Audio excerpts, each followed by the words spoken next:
The slap echoed through the ballroom of the Pierre Hotel like a gunshot.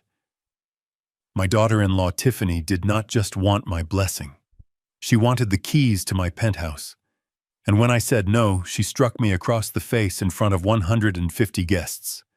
I did not yell. I did not fight back. I simply walked out to my car and made one phone call. 15 minutes later, when the doors opened again, it was not the police who walked in. It was a woman my family had not seen in years.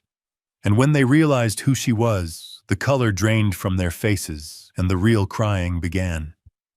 But to understand why I had to destroy my son's wedding to save my dignity, you have to understand what happened 5 minutes before that slap.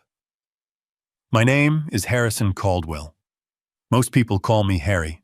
I am 70 years old, and I have spent my entire life building things. I built skyscrapers in Chicago. I built bridges in California. And for the last 32 years, I thought I was building a family. I stood near the open bar, holding a crystal flute of champagne that probably cost more than my first car. The Pierre Hotel in New York City does not do things cheaply.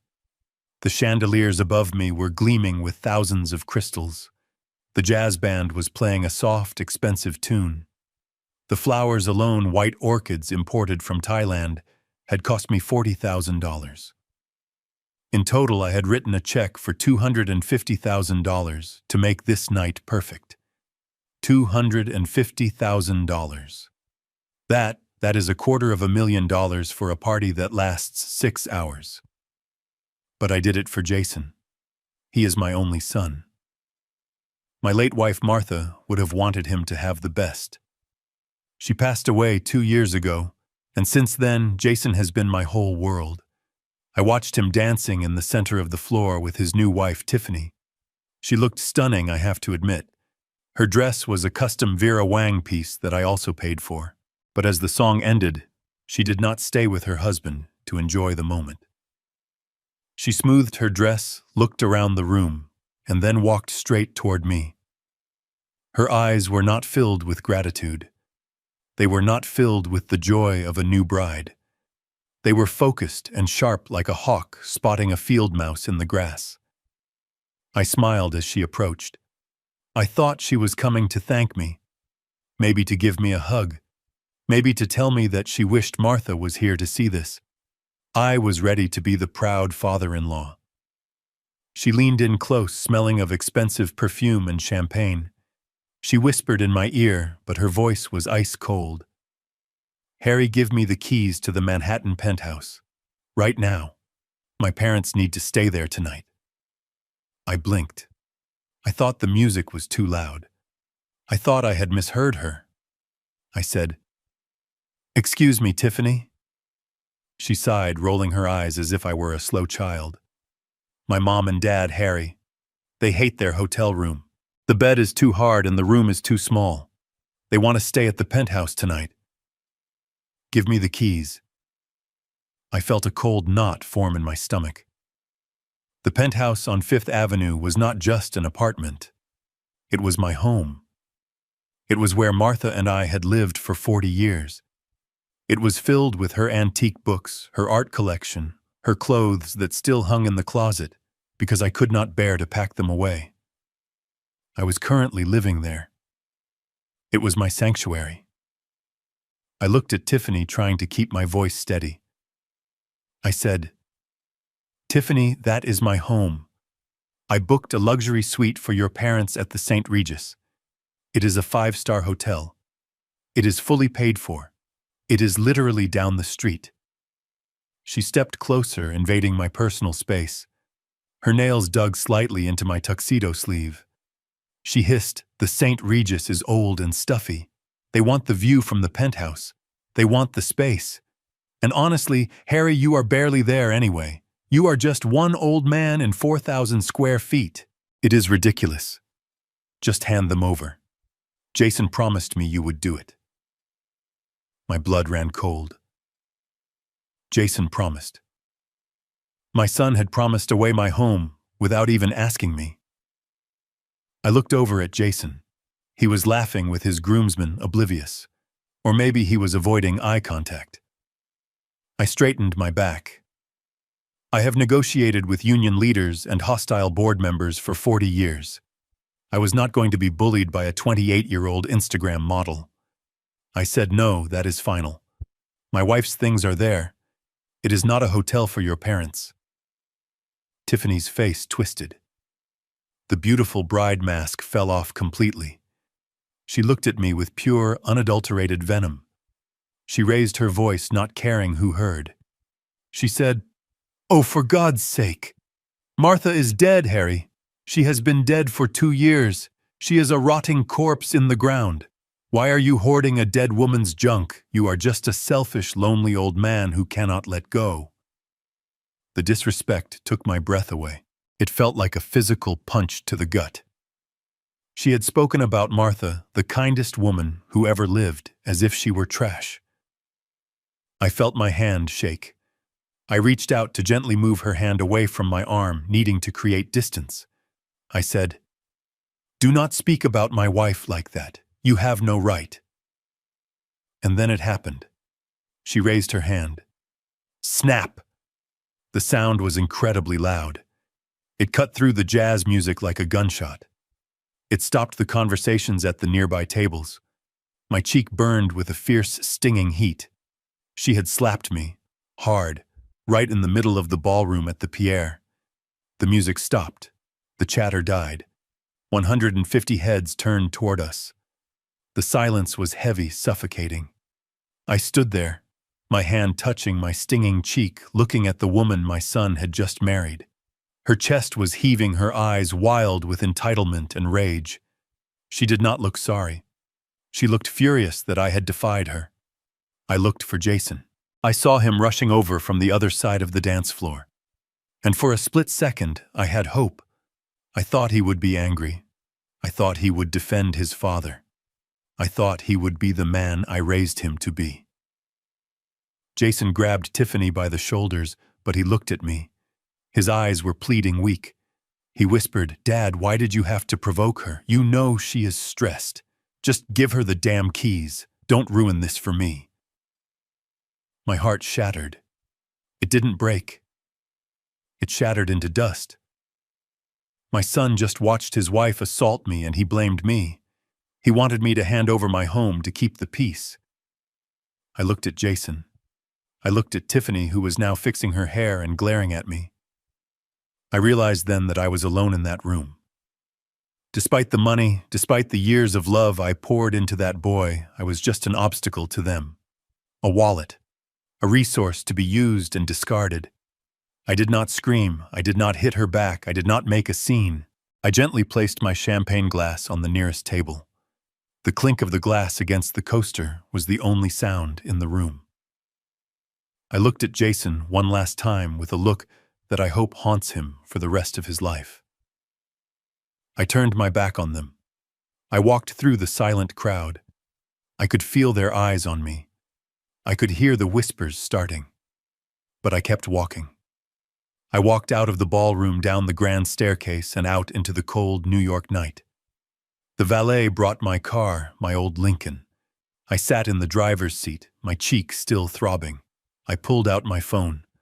My hands were trembling, not from fear, but from a cold, hard rage that was rising inside me. I dialed a number I had not called in 5 years. Before I tell you who answered that phone and what happened next, press the like button if you think I should have kicked them out right then and there. Subscribe to the channel, because what I did next was not just revenge. It was justice. And tell me in the comments, what would you do if your child chose their spouse over you after they physically hurt you? I held the phone to my ear. It rang once. Twice. A woman's voice answered. Sharp, professional, dangerous. "Harrison, it is Saturday night. This better be good." I took a deep breath. I said, "Veronica, activate Protocol 19, right now." There was a pause on the other end. Then she said, "I will be there in 20 minutes. I hung up the phone and looked up at the hotel windows. They were still celebrating in there. They thought the old man had gone home to cry. They thought they had won. They had no idea that I had just pulled the pin on a grenade and I was about to walk back in and drop it right in the middle of their wedding cake. The party was over. The war had just begun. The slap on my cheek was still throbbing, a hot, pulsing reminder of the humiliation I had just endured. But the physical pain was nothing compared to the sight of my son rushing toward me. Jason pushed his way through the stunned guests. His face flushed, his eyes wide. For a fleeting, desperate second, my heart leaped. I thought, finally, he sees. I thought he was coming to grab his wife's hand and demand an explanation. I thought he was coming to defend the man who had raised him, the man who had just paid $250,000 to give him this fairy tale night. I braced myself for his apology, for him to tell Tiffany she had crossed a line that could never be uncrossed. But as he reached us, he didn't look at me with concern. He didn't even look at the red mark blooming on my face. He went straight to her. He wrapped his arms around Tiffany, who immediately buried her face in his chest, letting out a sob that sounded as fake as the diamonds I knew she wanted. Jason rubbed her back, whispering soothing words to her, before turning his gaze on me. And the look in his eyes wasn't anger at her. It was annoyance at me. "Dad, seriously." Jason hissed, his voice low and tight, vibrating with frustration. "Why do you always have to do this? Why do you have to be so difficult?" I stood there frozen, the air leaving my lungs. "Difficult." I repeated, my voice barely a whisper. "Jason, she just hit me. She struck me in the face because I wouldn't give her the keys to my own home." Jason rolled his eyes, a gesture so dismissive it felt like a second slap. "She is stressed, Dad. It is her wedding day. You know how she gets when she is overwhelmed. Why did you have to provoke her? You couldn't just say yes. You couldn't just hand over the keys and keep the peace for one single night." "Provoke her?" I asked, the words tasting like ash in my mouth. "I booked them a 5-star suite, Jason. I paid for this entire reception. And I am provoking her by wanting to sleep in my own bed, by wanting to protect your mother's things." "Oh, give it a rest about Mom's things," Jason snapped, his voice rising now loud enough that the guests nearby were leaning in, hungry for the drama. "It is just an apartment, Dad. It is just stuff. And honestly, it is way too big for you anyway. You are one old man rattling around in 4,000 square feet of prime real estate. It is ridiculous. Tiffany and I have been talking about it. You shouldn't be living there alone. It isn't safe. You should be in a facility." The world seemed to stop spinning. A facility. The word hung in the air between us, heavy and cold. A nursing home. That was their plan. That was what they discussed when they thought I wasn't listening. They didn't just want the keys for the night. They wanted me out. They wanted to warehouse me in some home so they could take over the penthouse. I looked at my son, really looked at him. I saw the tuxedo I bought him. I saw the expensive watch on his wrist that was a graduation gift from me. I remembered sitting at my desk just last week signing that check for $250,000. I remembered him sitting across from me, smiling, telling me how much he appreciated everything, how he would always take care of me. "You're the best dad in the world," he had said. "We'll never let you be lonely." It was all a lie. Every smile, every thank you, every hug. It was just a performance to keep the bank account open. He didn't see a father standing in front of him. He saw an obstacle. He saw a stubborn old man who was taking too long to die and get out of the way of his inheritance. "Jason, I said, my voice shaking with a mixture of rage and grief.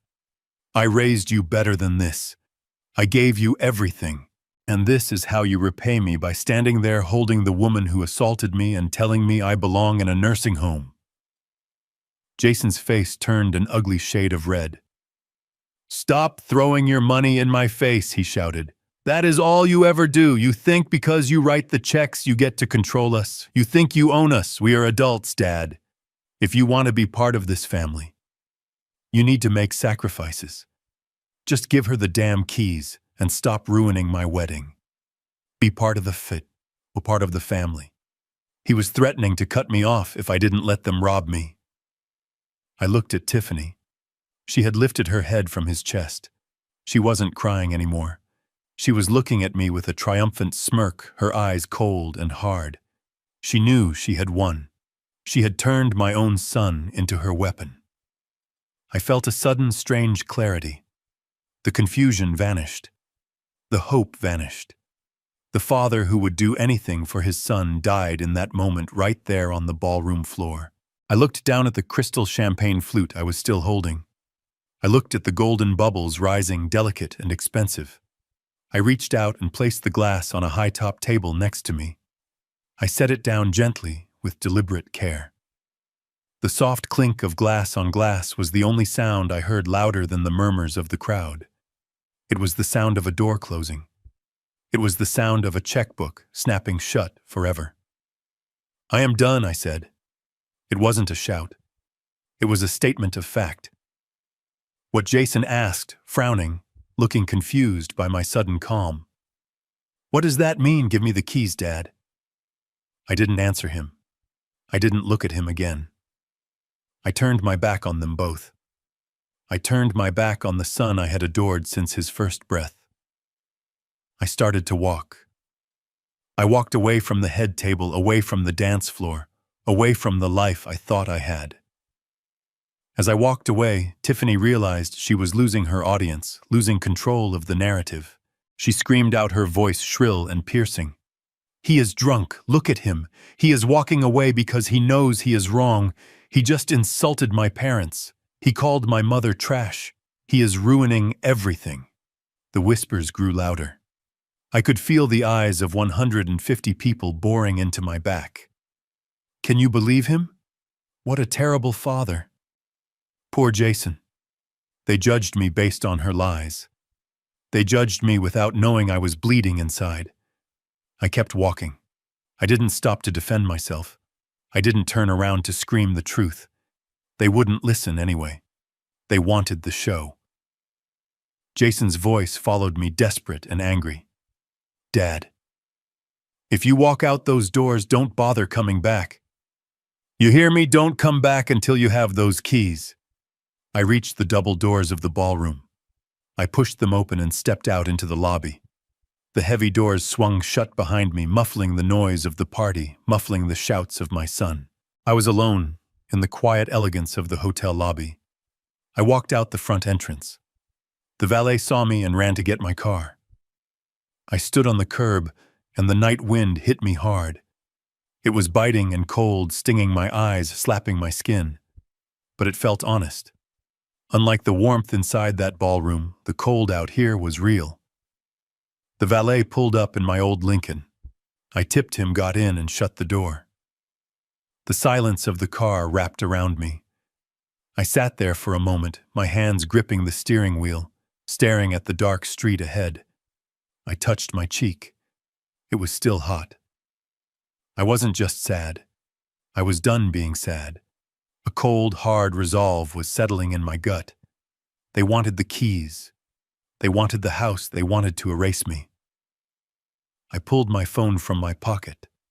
My hands were steady now. I didn't call Jason. I didn't call a friend to cry on their shoulder. I dialed a number I hadn't called in years, a number I hoped I would never have to use. I waited for the connection, my eyes fixed on the rearview mirror, looking at the hotel that held the people who had betrayed me. I wasn't going home to cry. I was about to burn their world to the ground. The leather steering wheel of my Lincoln Town Car felt cool under my palms, but my hands were shaking so violently I could barely grip it. It wasn't the tremors of old age, and it certainly wasn't fear. It was a pure white-hot rage that started in the pit of my stomach and radiated out to my fingertips. I sat there in the dark parking lot, the engine idling with a low rumble that usually soothed me, but tonight it offered no comfort. Through the tinted windshield, I could see the glowing entrance of the Pierre, the doormen in their tails, ushering in guests, the golden light spilling out onto the sidewalk. Inside that building, my son was likely drinking my champagne and apologizing to his friends for his father's behavior. Inside that building, A woman I had welcomed into my family had just slapped me across the face because I refused to be homeless in my own city. I took a deep breath, trying to steady my heart rate. The doctor had warned me about stress about my blood pressure, but right now I didn't care about my health. I cared about survival. I cared about justice. I reached into the inside pocket of my tuxedo jacket and pulled out my phone. The screen was bright in the dim interior of the car. My thumb hovered over the contact list. I could have called the police. Assault is a crime even if it happens at a wedding, even if it is family. I could have marched back in there with 2 officers and had Tiffany arrested in her Vera Wang gown. But that would have been messy. That would have been a scandal for the tabloids. And frankly, it would have been too easy. Tiffany didn't deserve the mercy of the law. She deserved something far more permanent. She deserved to lose the one thing she actually loved. I scrolled past Jason's name. I scrolled past the names of friends who were currently inside eating the sea bass I had paid for. I stopped at a name that sat at the very bottom of my favorites list. Veronica Sterling. I pressed the call button. It was Saturday night. Most people would be at dinner or watching a movie or sleeping. But not Veronica. I knew exactly where she was. She was in her corner office on the 42nd floor of the Caldwell and Associates building, likely reviewing contracts or intimidating a rival firm over email. She didn't have a family. She didn't have hobbies.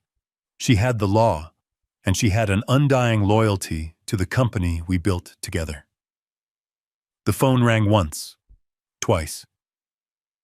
"Harrison?" Her voice was crisp, clear, and devoid of sleepiness. She didn't ask how the wedding was. She didn't offer pleasantries. She knew that if I was calling her personal line at 9 o'clock on a Saturday, the world had tilted on its axis. "Veronica," I said, my voice sounding rougher than I intended. "I need you." "Where are you?" she asked immediately. I could hear the faint click of a keyboard in the background. She was already working. "I am in the parking lot of the Pierre," I said. "I am sitting in my car." "Is it Jason?" she asked. She always knew. Veronica had never trusted my son. She had never liked him. She called him the prince behind his back, and not in a complimentary way. She saw his weakness, his entitlement, long before I was willing to admit it. And Tiffany Veronica terrified Tiffany. My daughter-in-law called her the Iron Viper. She told Jason that Veronica was an evil witch who wanted to control the company. They didn't understand that Veronica was the only reason they had a trust fund to drain in the first place. "It is all of them," I said, staring at the hotel entrance. "Veronica, do you remember the conversation we had 5 years ago after Martha's funeral?" The typing stopped. The silence on the other end of the line was absolute. "I remember every conversation we have ever had, Harrison," she replied softly. "Do you remember the fail-safe?" I asked.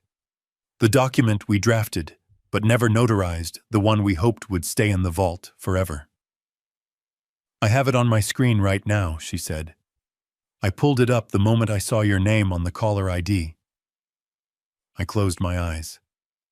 "Activate Protocol 19. I heard a sharp intake of breath on the other end. Protocol 19. It sounded like a spy movie term, but it was far more dangerous. It was a legal nuclear option. When Martha died, I fell into a deep depression. I was vulnerable. Veronica, in her infinite wisdom, sat me down and forced me to create a protection plan. She said, "Harry, grief makes people do stupid things with money, and grief makes sharks circle the water." So we created Protocol 19. It was a clause in the family trust that gave the founder me absolute, immediate, and irrevocable power to claw back all assets, freeze all accounts, and terminate all employment contracts of any beneficiary who acted against the interest of the founder. It was designed to protect me from being declared incompetent. It was designed to stop a hostile takeover from within the family. "Harry," Veronica said, her voice dropping an octave, You know what this means. Once I execute this, there is no going back. It freezes everything. The credit cards, the bank accounts, the housing allowances, the car leases. It strips Jason of his title. It locks them out of the corporate servers. It is the financial guillotine. I know, I said. Do it. Did they hurt you, Harry? Her voice had a dangerous edge to it now. The viper was waking up. I touched my cheek. It was still tender. She slapped me, Veronica. In front of everyone, she demanded the keys to the penthouse for her parents. And when I refused, she struck me. And my son told me to give her what she wanted to keep the peace. That little... Veronica cut herself off. I heard the sound of keys being gathered. I heard the sound of a heavy door closing. I am leaving the office now. I am bringing the security team. I am bringing the full legal binder. They are still inside, I said. They are dancing. They are drinking my wine. They think I am just a sad old man who went home to cry. They are about to find out that they just slapped the hand that feeds them, Veronica said. I have already initiated the bank freeze. By the time they try to order another round of drinks, their cards will decline. But Harry, I need you to be ready. This is going to be ugly. Jason will scream. Tiffany will play the victim.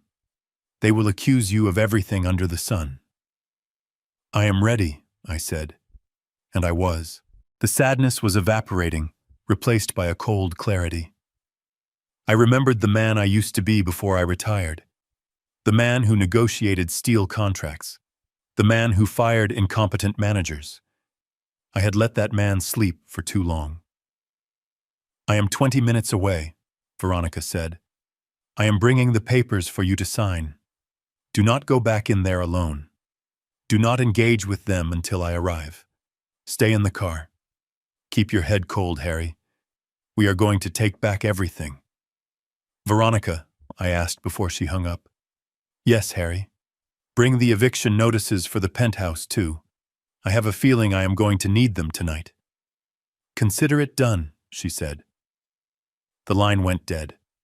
I lowered the phone and looked at the hotel again. I could imagine the scene inside. Tiffany was probably telling her friends how awful I was. Jason was probably complaining to his best man about his stubborn father. They were celebrating their victory. I leaned my head back against the seat and waited. Protocol 19 was active. The gears of the Caldwell legal machine were starting to turn. My son thought I was powerless. He thought I was just a checkbook with a pulse. He had forgotten that before I was his father, I was a shark. And he had just spilled blood in the water. I watched the minutes tick by on the dashboard clock. 15 minutes, 10 minutes, 5 minutes. Then I saw them. 3 black SUVs turned the corner and pulled up to the valet stand, ignoring the line of taxis. They looked like government vehicles. They looked like trouble. The doors opened, and a woman stepped out of the lead vehicle. She was 55 years old, but she moved with the energy of a woman half her age. She wore a sharp black suit that cost more than Tiffany's wedding dress. Her hair was pulled back in a severe, elegant bun. She carried a leather briefcase in one hand and a phone in the other. She didn't look at the valet. She didn't look at the tourists. She scanned the parking lot until her eyes locked on my Lincoln. Veronica Sterling had arrived. And for the first time all night I smiled. It wasn't a happy smile. It was the smile of a general who just saw the cavalry crest the hill. I opened my car door and stepped out into the cold night air to meet her. The time for grieving was over. The time for reckoning had arrived. I sat in the darkness of my Lincoln, the engine off now to conserve fuel, though the heat from my rage was enough to keep me warm. Veronica was on her way. The cavalry was coming. But 20 minutes is a long time when your mind is racing with betrayal. I looked down at the iPad I kept in the glove compartment for checking job site blueprints. My finger hovered over the app for the penthouse security system. I had installed it 3 years ago, mostly to keep an eye on the cleaning staff and to make sure the temperature controls were working properly for the wine cellar. I had never expected to use it to spy on my own family. But tonight, a gnawing suspicion in my gut told me I needed to look. Tiffany had demanded the keys with such urgency, such entitlement, and Jason had been so desperate for me to hand them over. I tapped the icon. The screen loaded, spinning a small white circle in the center of the black void. Connect. Connect. The feed popped up, and my breath caught in my throat so hard I started to cough. The penthouse should have been dark. It should have been silent. The only thing moving should have been the dust motes dancing in the moonlight, filtering through the floor-to-ceiling windows overlooking Central Park. Instead, every light in the living room was blazing. I zoomed in, pinching the screen with trembling fingers. There were people in my house. Not burglars in ski masks. It was worse. It was the Dubois family. Tiffany's parents, Robert and Linda, and her older brother, Duke. I stared at the screen, trying to comprehend how they got in. The front door has a biometric lock and a keypad code. I had never given them the code. Only 3 people knew it. Me, my housekeeper, Mrs. Higgins, and Jason. My son had given them the code. He hadn't just pressured me for the keys in the ballroom. He had already given them access behind my back. He had betrayed my security before the wedding cake was even cut.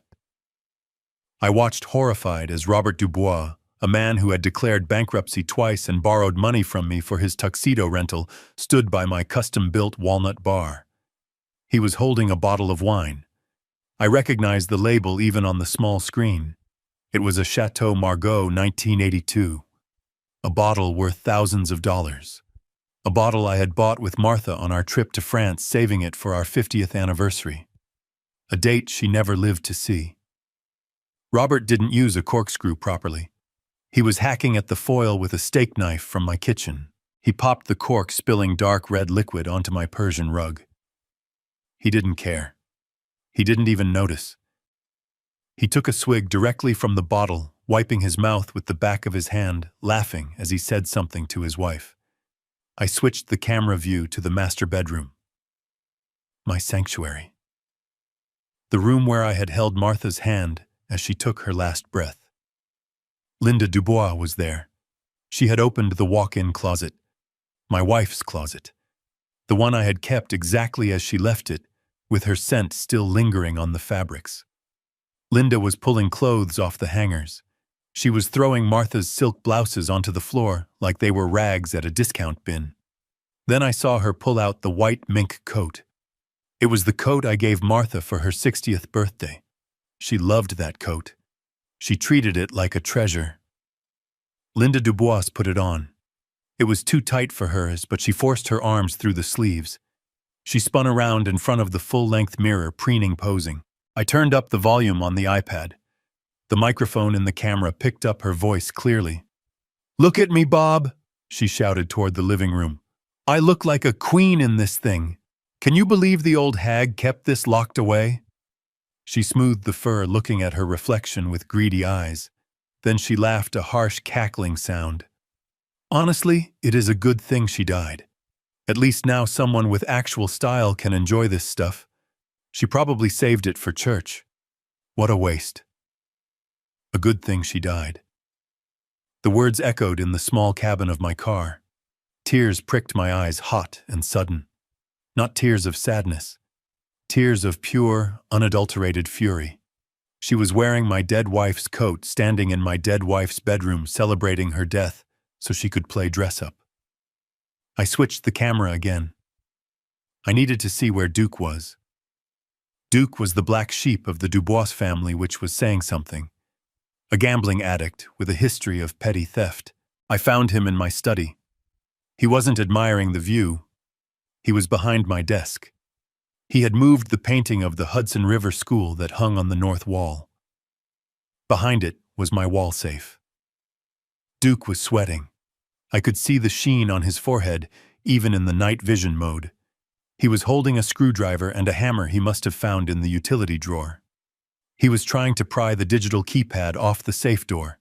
Inside that safe was cash, yes, about $10,000 in emergency funds. But more importantly, inside that safe was my Patek Philippe watch, the one my father gave me when I graduated from engineering school, the one I intended to give to Jason when he had his first child.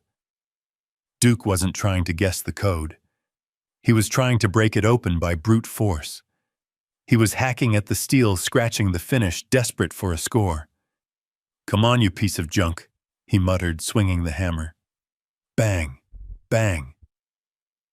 I watched them.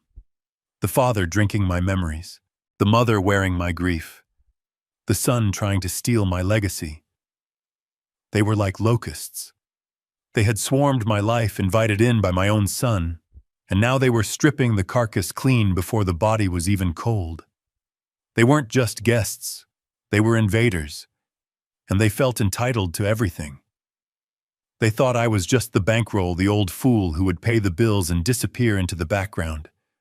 They thought Jason controlled me, and therefore they controlled Jason. I pressed the record button on the screen. A small red dot appeared in the corner. I recorded Robert spilling the wine. I recorded Linda insulting Martha. I recorded Duke attacking the safe. I needed every second of it. This wasn't just for my peace of mind. This was evidence. This was the ammunition I would use to blow their lives apart. The sadness I had felt in the ballroom was gone completely now. It had been incinerated. In its place was a cold, metallic resolve. I wasn't a father anymore. I wasn't a grieving husband. I was a man who was watching his home being violated, and I knew exactly what I had to do. I stopped the recording and saved the file to the cloud. Then I sent a copy to Veronica's secure server. I sent another copy to my private email. I wasn't taking any chances. I looked at the screen one last time. Linda was now going through Martha's jewelry box on the vanity. She was holding up a pearl necklace, testing the weight of it in her hand. "Enjoy it while you can, Linda," I whispered to the empty car. "Because you are about to pay a very high price for that fashion show." I closed the iPad and set it down on the passenger seat. I checked my watch. Veronica would be here in 10 minutes.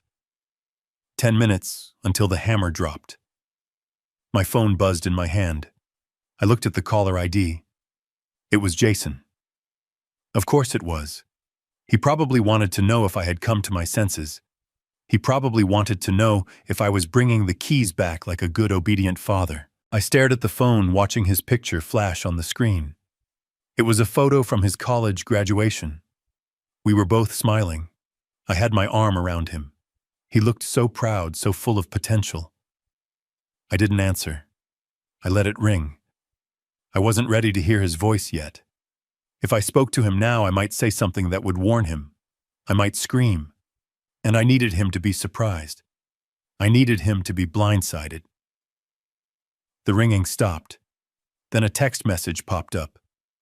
"Dad, stop being childish. Pick up the phone. We need to talk about the house." Childish.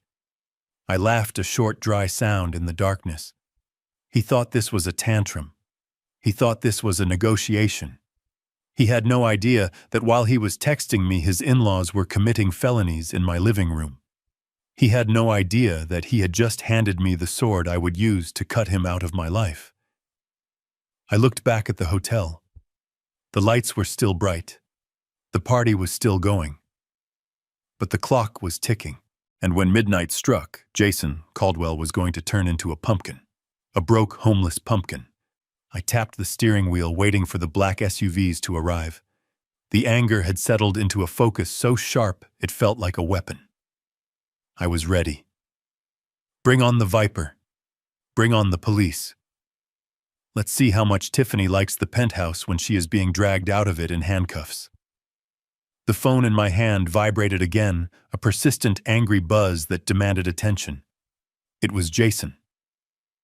The image on the screen was the same, that smiling graduation photo, but the feeling it evoked had changed entirely. 5 minutes ago, looking at it brought a wave of nostalgia. Now it brought a wave of nausea. I stared at it, debating whether to answer. Part of me, the part that was still a father, wanted to ignore it, to drive away and let the lawyers handle the carnage. But the other part, the part of me that had built skyscrapers and negotiated with sharks, knew I needed to hear it. I needed to know exactly where he stood. I needed him to say the quiet part out loud so I could sever the cord without a single ounce of regret. I slid my thumb across the screen and brought the phone to my ear. I didn't say hello. I didn't say a word. I just listened. The background noise was loud, the thumping bass of the DJ's music, the roar of a party in full swing. But Jason's voice cut through it, slurred and thick with alcohol and entitlement. "Dad, where the hell are you?" he shouted. "I have been looking everywhere. People are asking questions. You are embarrassing me. Again."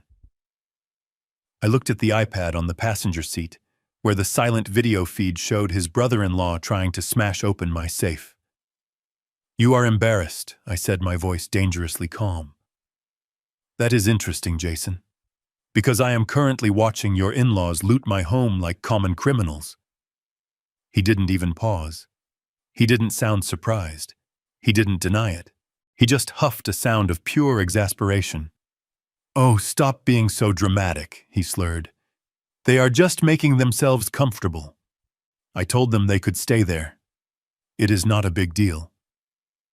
"But you walking out on Tiffany, that is a big deal. She is in the bathroom crying her eyes out because of you."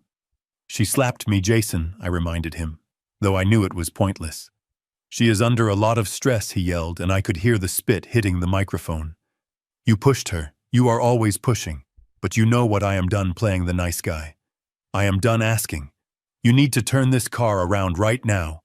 You need to come back in here, get on your knees and apologize to my wife. You need to give her those keys and beg her forgiveness." I gripped the phone tighter. "Or what, Jason?" I asked. "What are you going to do?" There was a pause, a heavy breathing silence on the line. Then his voice dropped. It wasn't the sloppy anger of a drunk man anymore. It was something colder. It was a threat he had been rehearsing. "Or tomorrow morning I am calling Dr. Evans," he said.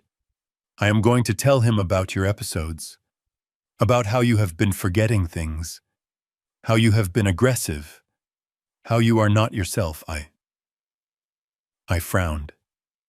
My episodes? I didn't have episodes. I was sharp as a tack. "I am going to file for guardianship."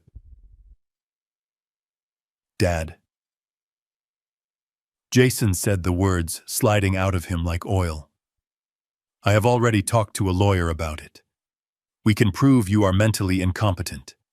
You are 70 years old. You are acting erratic. You are hoarding assets. The courts will give me power of attorney. And once I have that, you won't have a say in anything." My blood ran cold. This wasn't a spur-of-the-moment threat. He had talked to a lawyer. He had planned this. He was going to use the legal system, the very system I taught him to respect, to strip me of my rights. And then what? I asked, my voice barely a whisper. "You lock me away." "We found a place," he said, sounding almost proud of his efficiency. "It is called Shady Pines. It is affordable. It is fine. You will be safe there. You won't have to worry about the penthouse or the money anymore. We will handle the burden." Shady Pines. I knew the place. It was a state-funded facility on the outskirts of the city. It was a warehouse for the forgotten. It was where people went to wait for death in rooms that smelled of bleach and despair. "And the penthouse?" I asked. "We are selling it," he said bluntly. "We need the cash, Dad. Duke owes some people a lot of money, like $50,000. If he doesn't pay by Monday, they are going to hurt him. Tiffany is terrified. We need to liquidate the asset to cover the family debts." There it was, the naked truth. They weren't just greedy, they were desperate. Duke, the gambling addict brother-in-law, was in deep with loan sharks. And instead of letting Duke face the consequences of his own actions, Jason was going to sacrifice his father. He was going to declare me insane, lock me in a budget nursing home, and sell my life's work to pay off a criminal's debt. And he was telling me this on his wedding night. I leaned my head back against the headrest, closing my eyes. A wave of profound exhaustion washed over me, but it wasn't physical. It was the crushing weight of realization. I had done this. I had created this monster. I thought back to when Jason was a boy. When he broke his neighbor's window with a baseball, I paid for it and apologized so he wouldn't get in trouble.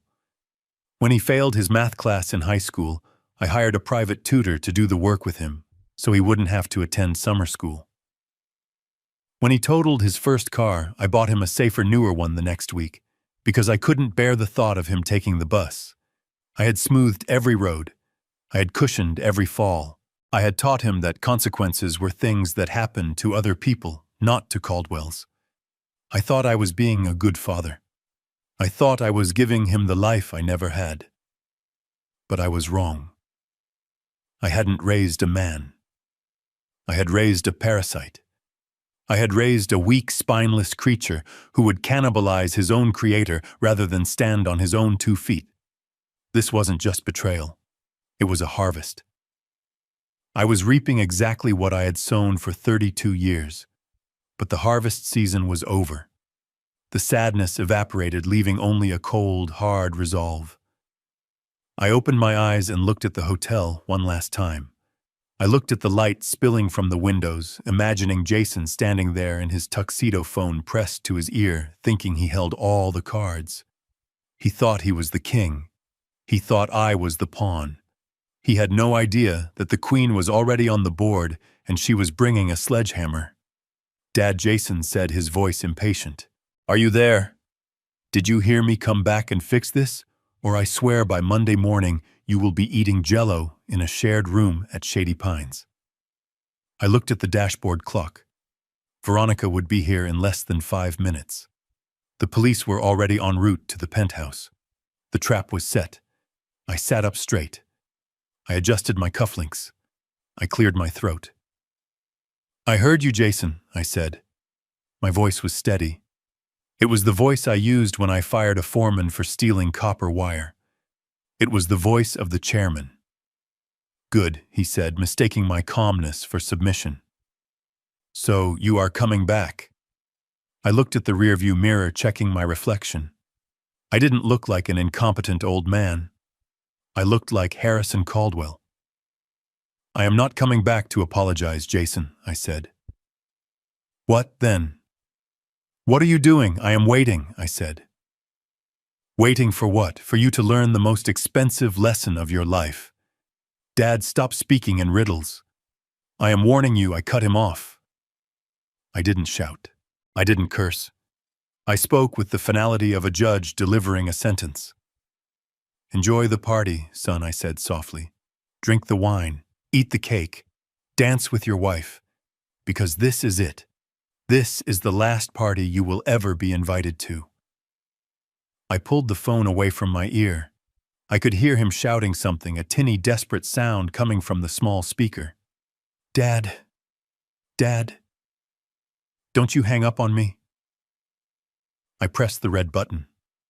The call ended. The silence returned to the car, but it wasn't empty anymore. It was filled with anticipation. I put the phone back in my pocket. I watched the entrance of the hotel. I saw the headlights of the SUVs turning into the driveway.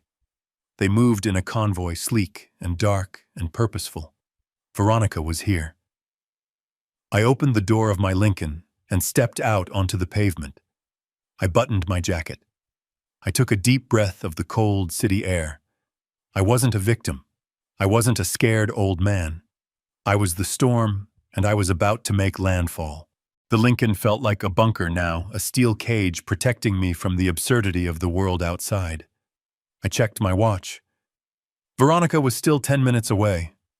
10 minutes is an eternity when your blood is boiling, but in the world of high-stakes corporate finance, 10 minutes is enough time to destroy an empire or in this case, to uncover exactly how mine was being dismantled. I reached into the leather satchel on the passenger seat and pulled out my laptop. It was an old, heavy ThinkPad, the kind that prioritizes processing power over sleek aesthetics. Jason had laughed at it once, telling me I needed a tablet, something lighter, something modern.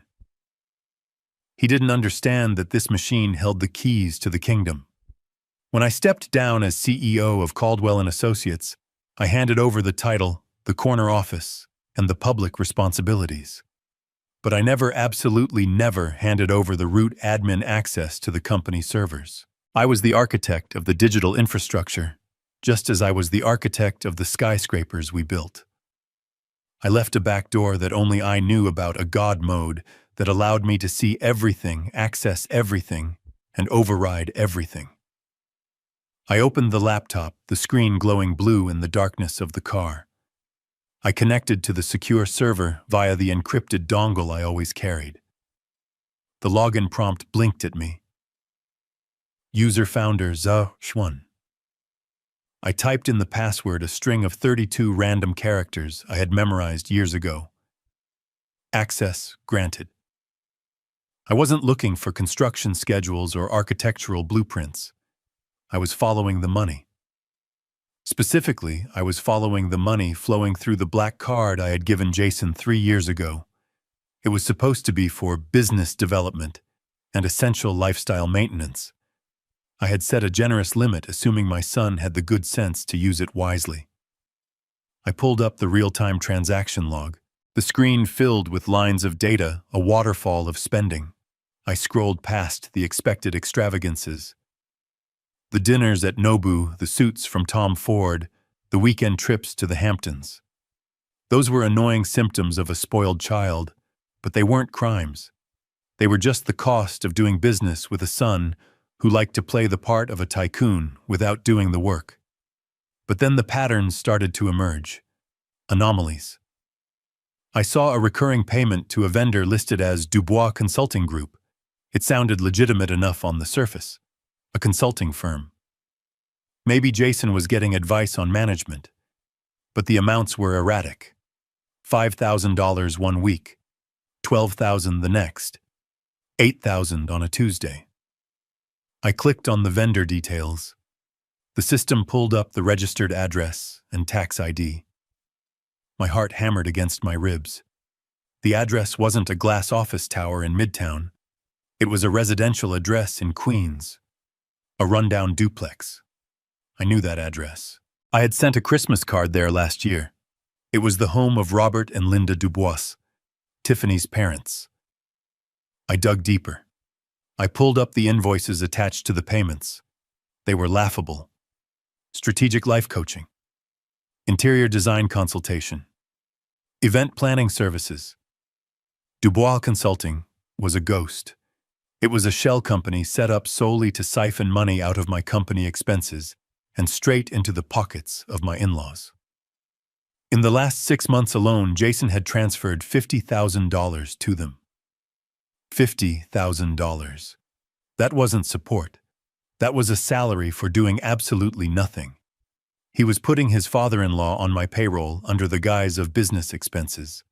He was funding their lifestyle, their booze, their bad investments, all while I was paying for the wedding. I felt a cold sweat break out on my forehead. This was tax fraud. This was embezzlement. If the IRS audited us, they wouldn't just fine us. They would look at me as the source of the funds. But I wasn't done. I kept scrolling. I found a series of transactions from last month labeled Sapphire Services LLC in Las Vegas. The category code was flagged as entertainment, hospitality. The amount was $20,000. I ran a quick search on the merchant ID. It wasn't a hotel. It wasn't a restaurant. It was a debt collection agency that specialized in casino markers. Duke. Tiffany's brother wasn't just a casual gambler. He was in deep. And Jason had used the corporate card, my card, to pay off a $20,000 gambling debt for his brother-in-law. He had literally taken money from the company accounts to pay off loan sharks in Nevada. I slammed my hand against the steering wheel. The stupidity was staggering. The arrogance was blinding. Jason thought he was invisible. He thought because he was the CEO's son, nobody would check the line items. He thought the accounting department reported to him. He forgot they reported to the board. And the board reported to me. But the worst was yet to come. I navigated away from the credit card statements and into the legal confidential folder on the server. This was where Jason kept his personal contracts, thinking they were safe behind the corporate firewall. I saw a file created just 3 days ago. It was titled J&T Loan Agreement V4.pdf. I opened it. It was a legal document drafted not by our company lawyers, but by some storefront attorney in Brooklyn. It was a promissory note. I, Jason Caldwell, hereby acknowledge a personal debt to Tiffany Dubois in the amount of $5 million, $1,000 for consulting services rendered and emotional support provided during the course of our relationship. I stared at the screen, my eyes burning. $5 million. For emotional support, I scrolled to the clauses at the bottom. In the event of a dissolution of marriage, this debt shall take precedence over any prenuptial agreements or family trust stipulations. This debt is secured by the assets of the signatory, including future inheritances and stock options. I understood immediately what this was. It was a poison pill. It was a laundering scheme. Jason knew the family trust was ironclad. He knew that if he divorced Tiffany, she would get nothing from the trust assets because they were in my name. So they had manufactured a fake debt. If they got divorced, or if I tried to cut him off, he could claim he owed her this money. He could force the liquidation of assets to pay this fake debt, effectively bypassing the trust's protections and handing her $5 million of my money tax-free. It was brilliant in a twisted criminal way. And it was proof of conspiracy. This wasn't just Tiffany manipulating him. Jason had signed it. His digital signature was right there at the bottom, dated 48 hours ago. He had actively conspired with his wife to defraud his own father and the family estate. He wasn't a victim. He was a co-conspirator. I felt a strange sensation in my chest. It wasn't pain anymore. It was the feeling of a heavy burden being lifted. For years I had worried about Jason. I had worried that he wasn't smart enough, that he wasn't tough enough. I had worried that if I died, the wolves would eat him alive. I was wrong. Jason was the wolf. He was the one trying to eat me. I closed the file and dragged the entire folder onto my secure desktop. I created a backup copy and sent it to an external server I kept in Switzerland. Then I sent a copy directly to Veronica's inbox with the subject line, "The Smoking Gun." I had enough. I didn't just have grounds to disinherit him. I didn't just have grounds to fire him. I had enough evidence to indict him. Fraud, embezzlement, conspiracy to commit money laundering. I looked at the dashboard clock. Veronica would be here in 2 minutes. I shut the laptop with a snap. The sound was final, like a judge's gavel. I looked at my reflection in the dark screen. I looked tired. I looked old. But I also looked dangerous. I had walked out of that hotel feeling like a discarded father. I was about to walk back in as the CEO of Caldwell & Associates, and I was going to conduct the most aggressive hostile takeover in the history of this family. I wasn't just taking back the keys to the penthouse. I was taking back my company. I was taking back my name. And I was taking back my dignity. I saw the headlights of the SUVs sweep across the parking lot. The cavalry had arrived. I put the laptop back in the bag and opened the car door. The cold air hit me again, but this time it felt like fuel. Jason wanted a war. He wanted to play legal games. He was about to find out why they called his father the bulldozer in the 80s. I didn't just move obstacles. I buried them. The headlights of the approaching convoy cut through the darkness of the parking lot like searchlights on a prison wall. 3 black Cadillac Escalades moved in perfect formation, their tires crunching over the asphalt with a heavy, expensive sound. They did not wait for the valet to direct them. They did not circle the lot, looking for a space. They pulled directly up to the curb, blocking the main entrance of the Pierre, displacing a line of yellow taxis and a confused limousine driver who honked his horn once before falling silent under the glare of the lead vehicle. This was not a social call. This was an invasion force. I watched from the driver's seat of my Lincoln, feeling a strange sense of detachment. The anger that had been boiling in my veins for the last hour had cooled into something solid and sharp like tempered steel. I placed the laptop back into its leather bag, closed the door on the digital evidence of my son's crimes, and stepped out into the night air. The doors of the SUVs opened in unison. From the rear vehicles emerged 6 men. They were large, dressed in identical black suits that strained against their shoulders. They wore earpieces and the distinct scanning expressions of men who used to work for the Secret Service or Special Forces. These were not the hotel's polite security staff. These were private contractors Veronica kept on retainer for hostile takeovers and high-risk terminations. They fanned out, securing the perimeter around the lead vehicle, their presence immediately changing the atmosphere of the hotel entrance from festive to severe. Then the rear door of the lead SUV opened. A pair of black stilettos hit the pavement with a sharp, decisive click. Veronica Sterling stepped out. She looked exactly as I knew she would. Immaculate. Terrifying. She wore a charcoal gray power suit that was tailored to within an inch of its life. Her silver hair was pulled back into a knot so tight it looked painful.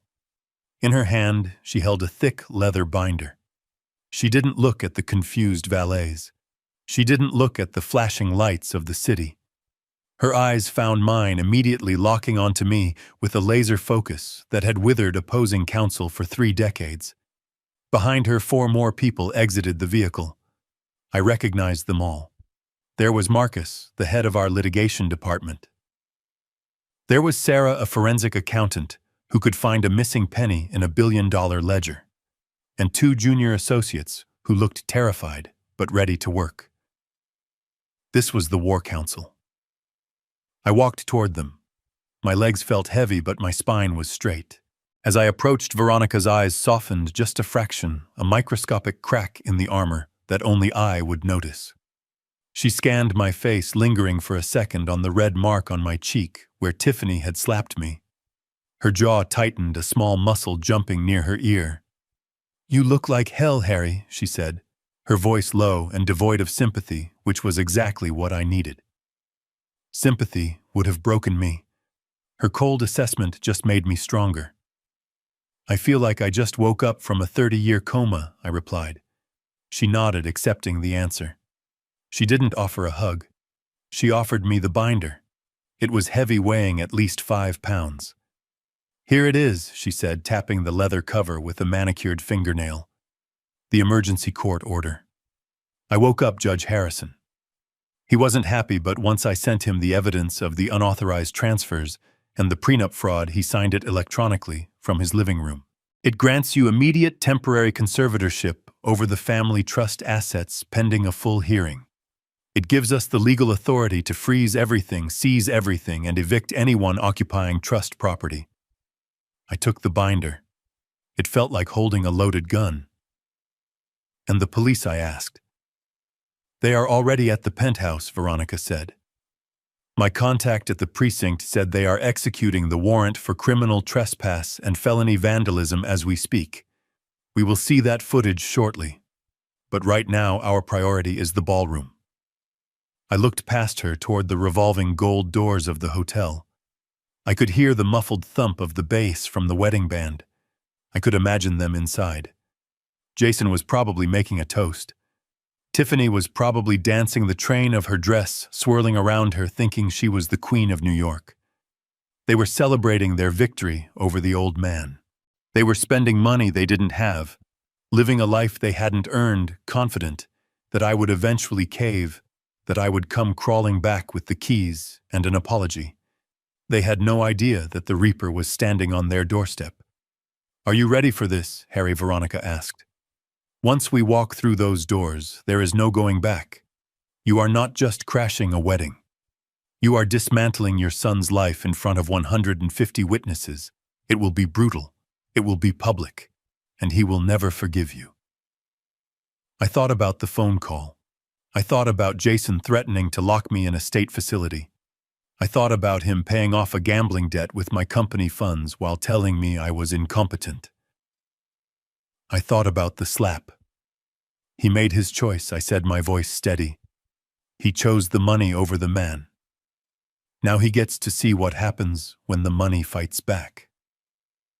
Veronica nodded, a grim smile touching her lips. Then let us go inside. I adjusted my tuxedo jacket. I checked my cufflinks. I ran a hand through my hair. I wanted to look impeccable.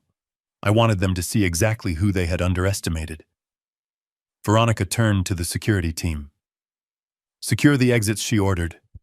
No one leaves until we have recovered the corporate credit cards and any other company assets. If the groom tries to make a scene, contain him. But do not touch him unless he becomes physically violent. Is that clear? Clear, the lead guard rumbled. She turned to the legal team. You four flank us. Have the documents ready to serve. If anyone, and I mean anyone, tries to intervene, you cite the court order. I want this surgical. I stepped up beside her. We stood there for a moment, a phalanx of black suits against the golden glow of the hotel. I felt a surge of adrenaline, a cold, dark power that I hadn't felt since my days in the boardroom facing down hostile takeovers. I wasn't just Harrison Caldwell, the retired father. I was the chairman. I was the founder. And I was about to conduct the most hostile takeover of my life. Let us go take out the trash, I said. We moved forward. The valets scrambled to get out of our way. The doorman, seeing the look on Veronica's face and the size of the men behind us, wisely decided not to ask for invitations. They pulled the heavy doors open, and we stepped into the lobby. The air inside was warm and smelled of lilies and expensive perfume. The sound of the party grew louder. We marched across the marble floor, our footsteps echoing like the drums of war. Guests in the lobby stopped and stared. They whispered behind their hands. They sensed the danger radiating off us. We didn't stop. We didn't acknowledge them. We headed straight for the double doors of the grand ballroom.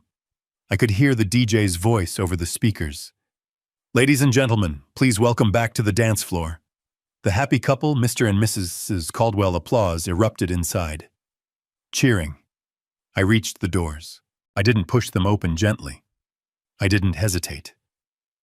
I nodded to the two largest security guards. They stepped forward, grabbed the brass handles, and threw the doors wide open with a force that banged them against the walls. The sound was like a thunderclap. The applause faltered, heads turned, and there we stood. Not a sad, lonely father coming to beg for forgiveness, but a firing squad.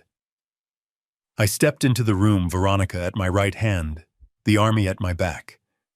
The lights from the chandeliers hit us, casting long shadows across the dance floor. I locked eyes with Jason across the room. He was holding a microphone, a glass of champagne in his other hand, a smile frozen on his face. The music didn't stop immediately, but the energy in the room died instantly. It was the silence of a predator entering a clearing. I took the first step onto the parquet floor. The invasion had begun. The heavy brass doors slammed against the ballroom walls with a violence that vibrated through the floorboards. But for a split second, the party inside didn't stop. The momentum of celebration is a powerful thing. The band was midway through a swing number. The waiters were weaving through tables with trays of filet mignon. And on the raised stage, bathed in a spotlight that cost more than my first car, Tiffany stood with a microphone in one hand and a fresh glass of champagne in the other. I stood in the doorway, flanked by Veronica and my wall of security, and I watched the final moments of my daughter-in-law's triumph. She hadn't noticed us yet. She was too busy basking in the adoration of the crowd. She was laughing, her head thrown back, the diamonds around her neck catching the light. She brought the microphone to her lips, her voice amplified to reach every corner of the room. "Oh, don't worry about Harry, everyone. He just got a little tired. You know how it is with people his age. They get confused. They get emotional. He probably just went home to take his medicine and go to bed. A ripple of laughter went through the room. It wasn't malicious laughter from everyone, just that uncomfortable, polite chuckle people give when they want to smooth over an awkward moment. But Jason was laughing harder than anyone. He was standing right next to her, nodding, validating her cruelty. He was letting her paint me as a senile invalid to explain why I had walked out on his wedding. He was selling my dignity for a few cheap laughs. Then the drummer saw us. He was the first to stop. The rhythm faltered, a chaotic stumble of beats, and then silence. The piano player looked up, saw the grim expression on the faces of the 6 men in black suits, and lifted his hands from the keys as if they were red hot. The music died, leaving only the hum of the air conditioning and the echo of Tiffany's last words hanging in the sudden void. Tiffany frowned, tapping the microphone. "Hey, why did the music stop? We are just getting started." She followed the gaze of the crowd. One by one, heads turned toward the entrance. 150 faces pivoted to see what had killed the party. And there I was, not the sad, defeated old man they expected, but a man standing at the head of an army. I stepped further into the room. My shoes clicked loudly on the parquet floor. Veronica matched my stride, her briefcase clutched like a weapon. The silence that fell over the room was absolute. It was heavy. It was suffocating. I scanned the tables as I walked. This wasn't just a wedding for family and friends. This was a networking event. Half the guests were business associates, partners from construction firms, suppliers, even a few city council members I had worked with over the years. These were people who knew the industry, and more importantly, they knew the players. I saw the moment of recognition hit them. It started at table 4, where the CEO of Manhattan Steel sat. He dropped his fork. His eyes went wide, darting from me to the woman beside me. He leaned over to his wife and whispered loud enough for the silence to carry it. "Oh my God. That is Veronica Sterling." The whisper spread like a contagion. Veronica Sterling, the Iron Viper. Why is the General Counsel here? Why does she have security? This isn't a toast. This is a raid. I saw the color drain from the faces of men who had faced Veronica across a negotiation table. They knew that Veronica didn't attend social functions. She didn't do weddings. If Veronica Sterling walked into a room with a legal team, it meant someone was about to lose everything. They stopped eating. They put down their drinks. They instinctively pulled away from the head table, distancing themselves from the blast zone. Jason finally saw us. He was standing on the edge of the stage, his glass halfway to his mouth. He froze. He looked at me, then at the security guards, then at Veronica. For a second, he looked like a confused child. But then the entitlement kicked in. The arrogance I had fostered for 30 years surged to the surface. He slammed his glass down on the table, shattering the stem. He jumped off the stage, his face twisting into a mask of furious indignation. He stormed toward us, his tuxedo jacket flapping open. "Dad!" he shouted, his voice cracking with rage. "What the hell is this? Who are these people? You bring goons to my wedding. Are you insane?" He was coming at me fast, hands balled into fists. He wasn't going to hit me. I knew that. He was going to get in my face. He was going to try to intimidate me like he had on the phone. He was going to try to assert dominance in front of his wife. But he never got the chance. I didn't move. I didn't flinch. I didn't have to. 2 of the security contractors stepped forward. They moved with a fluid, practiced speed that made Jason look slow and clumsy. They didn't strike him. They simply became a wall. They stepped into his path, shoulder to shoulder, blocking him completely. Jason slammed into them. It was like running into a concrete pillar. He stumbled back, winded. "Get out of my way!" he screamed, trying to push past them. "Do you know who I am? I am Jason Caldwell. I am the CEO of this company." The lead guard, a man named Davis who had a scar running through his eyebrow, looked down at Jason with zero emotion. "Sir, please step back." "I am not stepping back," Jason yelled, spittle flying from his mouth. "I want them out, Dad. Tell your dogs to back off right now, or I swear to God I will call the police. You don't need to call them, Jason," I said calmly. My voice wasn't loud, but in the silence of the room it carried perfectly. "They are already busy at the penthouse." Jason froze. What? While he was processing that, Veronica made her move. She didn't stop for Jason. She didn't even look at him. She walked past the scuffle, past the stunned guests, and headed straight for the stage. Her heels hammered a rhythm of impending doom on the wooden stairs. Tiffany was still standing there, holding the microphone, looking frozen in shock. She looked at Veronica approaching her like a deer watching a speeding truck. She tried to say something, tried to regain her composure. "Excuse me," she stammered into the mic. "Who do you think you are? This is a private event." Veronica didn't answer. She walked right up to Tiffany. She didn't smile. She didn't introduce herself. She simply reached out and took the microphone from Tiffany's hand. It wasn't a violent snatch. It was a transfer of power. Tiffany let go because she was too terrified to hold on. Veronica Sterling up close was a force of nature that a 28-year-old social climber had no defenses against. Veronica turned to face the crowd. She tapped the microphone once. Thump! The sound echoed through the ballroom, marking the end of the celebration and the beginning of the execution. She placed her leather binder on the podium, right on top of Jason's prepared speech notes. She opened it, the snap of the metal rings loud and crisp. She looked out at the sea of faces, at the business partners, the friends, the family. She waited until the silence was absolute, until the only sound was Jason's heavy breathing from the floor where the guards held him back. "Ladies and gentlemen," Veronica said, her voice cool, professional, and terrifyingly calm. "I apologize for the interruption. My name is Veronica Sterling. I am the Chief Legal Officer for the Caldwell Family Trust and the Acting Executor of the Caldwell Estate Assets." A gasp went through the room. The guests knew what that meant. The executor only stepped in when something was catastrophically wrong. Tiffany found her voice. She stepped forward, trying to grab the mic back, trying to salvage her spotlight. "You can't be up here. This is my wedding. Get off my stage." Veronica turned her head slowly to look at Tiffany.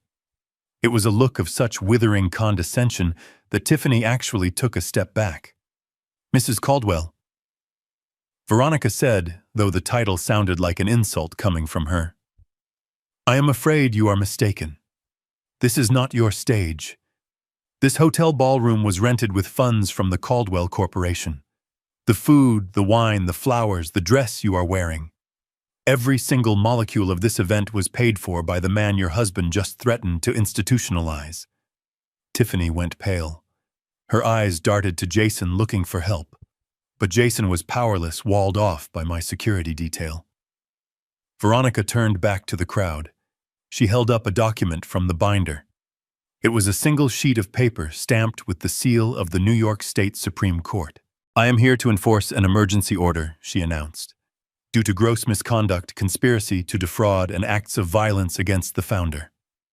Harrison Caldwell, we have initiated immediate asset recovery protocols."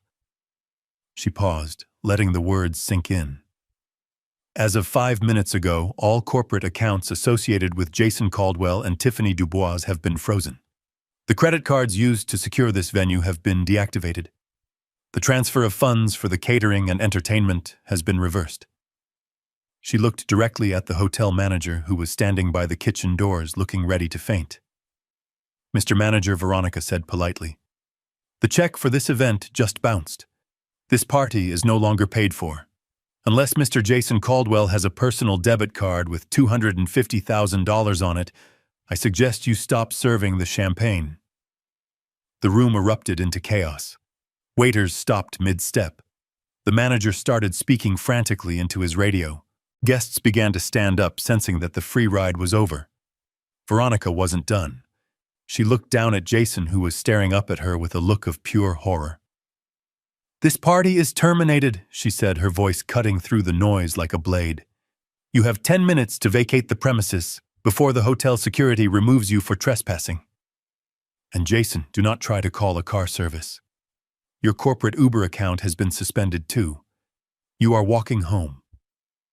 The room was already spinning from Veronica's announcement, but she was not finished.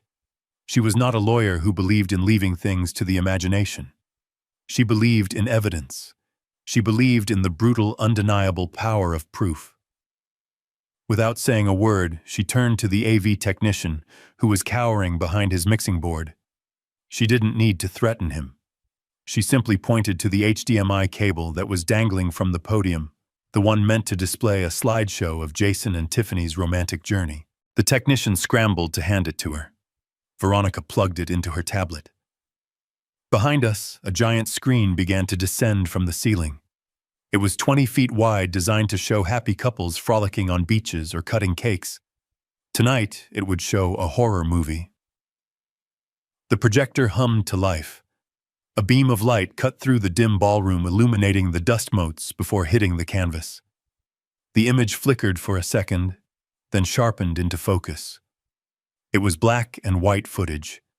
It was grainy, but the resolution was high enough to see every eyelash, every bead of sweat.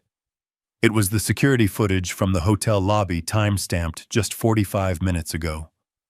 A hush fell over the room, deeper and heavier than before. On the screen, they saw me standing by the bar. They saw Tiffany approach. They saw her lean in, whispering. There was no audio on this feed, but the body language screamed aggression. They saw her finger poking my chest. They saw me step back, trying to de-escalate. And then they saw it. The slap. On the giant screen, it looked even more violent. Her arm drew back and whipped forward with a speed that blurred the frame. My head snapped to the side. The force of the blow was visible in the way my body recoiled. A collective gasp sucked the air out of the room. It was the sound of 150 people realizing they had been lied to. Tiffany had told them I was drunk. She had told them I insulted her. But the video showed a calm old man being assaulted by a woman in a wedding dress. I looked at the guests. Their hands were over their mouths. They were looking from the screen to Tiffany with expressions of disgust. The mask had slipped. The blushing bride was gone, replaced by the violent bully she really was. Tiffany stared at the screen, her mouth opening and closing like a fish out of water. She looked around, desperate to find an excuse, but the evidence was 20 feet tall and playing on a loop. But Veronica was not done. She swiped her finger across the tablet. The image on the screen changed. It went from the static shot of the lobby to a handheld shaky camera view. The quality jumped to 4K color. It was a live stream. At the bottom of the screen in red letters, it read, "Live feed NYPD body cam." The audio blasted through the ballroom speakers, loud and distorted by the feedback. Sirens, shouting, the heavy thud of boots on hardwood floors. It was my penthouse, my living room. Police officers were swarming the space. In the center of the frame, face down on my Persian rug, was Robert Dubois, Tiffany's father. His hands were being wrenched behind his back by a burly officer. He was screaming about police brutality, his voice slurring from the vintage wine he had stolen. The camera panned left. There was Linda Dubois. She was still wearing my dead wife's mink coat. She was hysterical, clawing at a female officer who was trying to handcuff her. "Get your hands off me," Linda shrieked, her voice amplified to deafening levels in the ballroom. "Do you know who my daughter is? She owns this place. She is marrying the owner. You are under arrest for felony trespassing and grand larceny," the officer shouted back, spinning Linda around and slamming her against the wall. "You have the right to remain silent." The camera whipped around again. It showed the door to my study. It had been kicked open. Inside, 2 officers were dragging Duke out. He was fighting, kicking, holding onto my safe with one hand as if it could save him. A pry bar clattered to the floor. "That is my money," Duke yelled. "He owes me." The chaos on the screen was absolute. It was a raid. It was the total dismantling of the Dubois family dignity. The guests in the ballroom watched in horrified fascination. They saw the spilled wine staining the carpets. They saw the clothes of my late wife scattered in the hallway. They saw the reality of the people they were celebrating. These were not respectable in-laws. These were looters. These were criminals who had broken into an old man's home while he was paying for their dinner. I looked at Jason. He was staring up at the screen, his neck craned back, his face drained of all blood. He looked like a corpse standing upright. He was watching his mother-in-law being arrested in a stolen coat. He was watching his father-in-law being dragged out in handcuffs. He knew. In that moment, he knew that I knew everything. He knew about the code. He knew about the betrayal. He saw the consequences of his weakness played out in high definition for all his friends and business partners to see. His knees buckled, and he actually grabbed the edge of the stage to keep from collapsing. Tiffany let out a scream that tore her throat. It wasn't a scream of fear. It was a scream of pure narcissistic rage. "Turn it off," she shrieked, lunging toward Veronica. "Turn it off right now. You are ruining everything, you bastard." She tried to climb the stairs to the stage. Her fingers curled into claws, ready to scratch, ready to hurt. But she never made it. Veronica didn't flinch. She didn't even look up from her tablet. She simply nodded to the security team. 2 guards stepped in front of Tiffany. They didn't touch her. They just stood there, massive and immovable. She slammed into them, beating her fists against their chests, screaming obscenities that would make a sailor blush. "I hate you," she screamed, looking past the guards at me. "I hate you. You selfish old man. It is my house. Jason said it was mine." The video feed continued to play. On screen, Linda Dubois was now being marched out the front door of the penthouse, weeping, the mink coat slipping off her shoulders to reveal the cheap dress underneath. I walked past Jason. He didn't try to stop me. He couldn't even look at me. I walked up the stairs to the stage. I stood next to Veronica. I looked down at Tiffany, who was now sobbing, held back by the guards, her makeup running down her face in black streaks. I reached out and took the microphone from the podium. I held it to my lips. The room went silent again, except for the sound of the police sirens coming from the speakers and Tiffany's jagged breathing. "Tiffany," I said. My voice was calm. It was the voice of the man who owned the building, the man who paid the bills, the man who was finally finished. She looked up at me, her eyes wild with hate. "You wanted the keys?" I asked. I pointed to the giant screen behind me where an officer was currently locking the front door of my penthouse and putting a yellow police seal over the jam. "The police have them now," I said. "They are tagging them as evidence in a felony investigation." I paused, letting the words sink in. "If you want them, you can go down to the precinct. I am sure they will let you see them, right after they process your parents for breaking and entering." I dropped the microphone.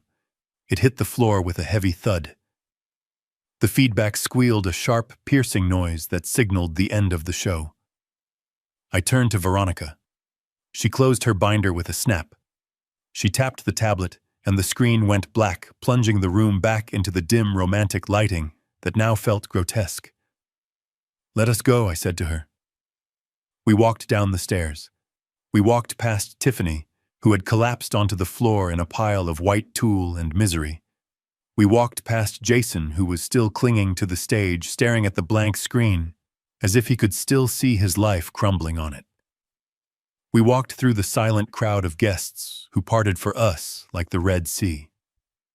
No one said a word. No one tried to stop us.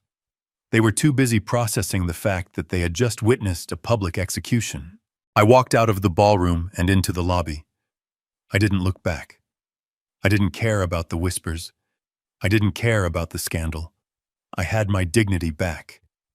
And as I stepped out into the night air, I realized something else. I had my life back. The silence that had fallen over the banquet hall was heavy and suffocating, the kind of silence that usually precedes a violent storm. I stood at the podium, my hands resting firmly on the wood, looking down at the chaos I had just unleashed. For years I had been the silent provider, the old man in the background writing checks and smoothing over mistakes, but tonight the checkbook was closed and the ink had run dry. I watched as the reality of my words began to sink into the minds of the two people standing before me. It started with a tremor in Tiffany's hands. She dropped the champagne flute she had been holding, and the glass shattered against the marble floor, the sharp sound echoing like a gunshot.